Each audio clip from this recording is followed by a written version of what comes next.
Welcome to Season 4 of the Mental Path Podcast. Let's get straight to the point. Have you been feeling stressed? Maybe you don't really know what's happening, but you know you want to feel better. If this is your first time listening, I'm Dr. Gretchen Gavero. I'm a psychiatrist, and every week on this podcast, I share practical mental health tools for your everyday life so you can think better, feel better, and build self-care habits that actually support you. I blend medical science, psychology, and personal development tools to help you care for your mind the way you'd care for your body, caring intentionally and consistently. Today, I'm going to walk you through how I explore stress. This is how I do it for myself and how I guide people in my practice too, especially when stress is showing up in a way that feels confusing. Stress is confusing when it's layered. It doesn't always come from one obvious source.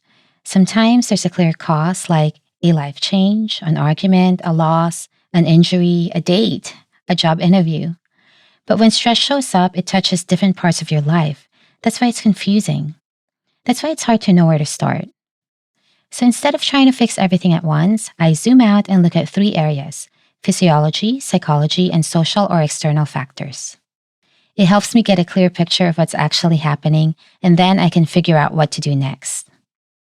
You can start by asking, how is stress showing up in my body? What's happening in my thoughts? How am I engaging with the world around me? Am I showing up in my relationships? And am I taking care of my basic needs?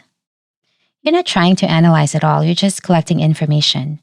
This helps create a map of your current problems so you're not guessing. So let's use a hypothetical example.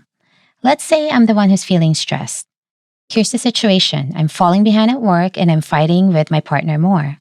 That's enough to feel off, right? We'll start by asking, when did this start? Let's say it's been going on for the past month. Now we can look at the 3 layers. What's going on physically?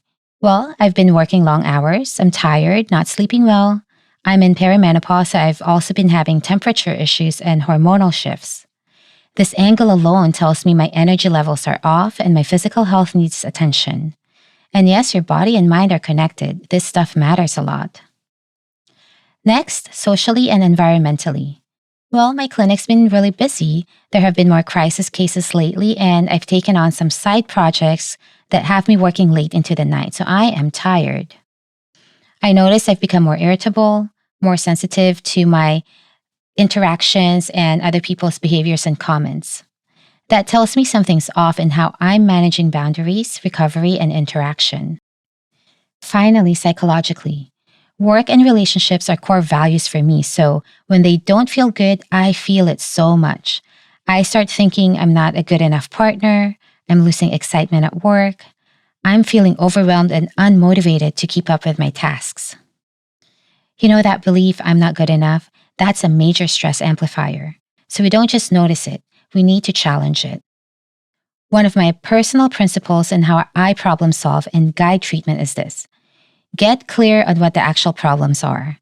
Then make decisions and take action on each one. So here's what this example tells me I need to work on. For physiology, first is sleep. Clean up my sleep hygiene, no late night scrolling. Then rest. Build in realistic rest breaks during the day. Then this perimenopause issue, temperature swings, mood shifts, I need to bring that into the plan. That might mean meeting with my doctor and discussing treatment options, including hormone replacement therapy. There's also lifestyle, layer in more movement, nutrition, and hydration. For psychology, I need to use thought reframing to challenge the idea that I'm not enough. That could sound like, what's the flip side of this belief? What are the reasons I am enough right now? I might review my values and check for any misalignment. If there's something in my role, my projects, or my to-do list that no longer aligns, I can remove it, reassign it, or ask for help. And if the issue isn't values, but too much on my plate, I'll do a time audit. Track how I'm spending time each hour for a few days to get a realistic sense of what's taking up my energy. That gives me confidence to renegotiate responsibilities. You know, a common thing I hear is, my job doesn't care that the demands are unrealistic, I just have to deal with it.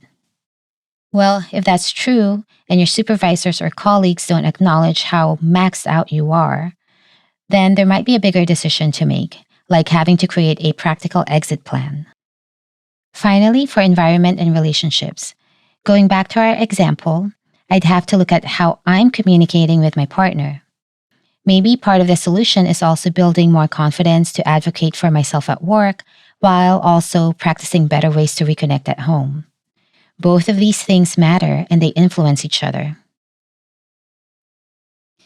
You really can't separate these pieces. Sometimes people say, I'll work on one thing now and save the rest for later. But in reality, these areas are interwoven and happening simultaneously. Let's say the primary trigger was increased work demands. That leads to fatigue and poor sleep.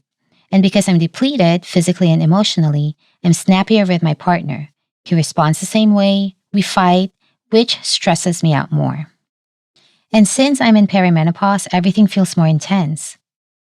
In that situation, I could start with the quickest and most doable items. Improve sleep, schedule rest, fuel with real meals, make an appointment with my OB. I could also build in regular movement, meditation, journaling, because I know those increase my sense of calm. And for me, calm is where my power lies. When I feel calm, I can think more clearly. I have more mental space. All or nothing thinking softens. Deadlines feel more manageable and I can remember what I'm capable of. So let's bring it back to you. Take a moment and check in. What's one stressor you've been carrying lately? Go through the same steps. When did it start? What's happening in your physiology, your psychology, and your environment? What's one small, realistic action you can take this week? You don't have to fix everything at once, but you do need a plan. This process helps you stop spinning and start responding with intention. All right, thanks for being here today.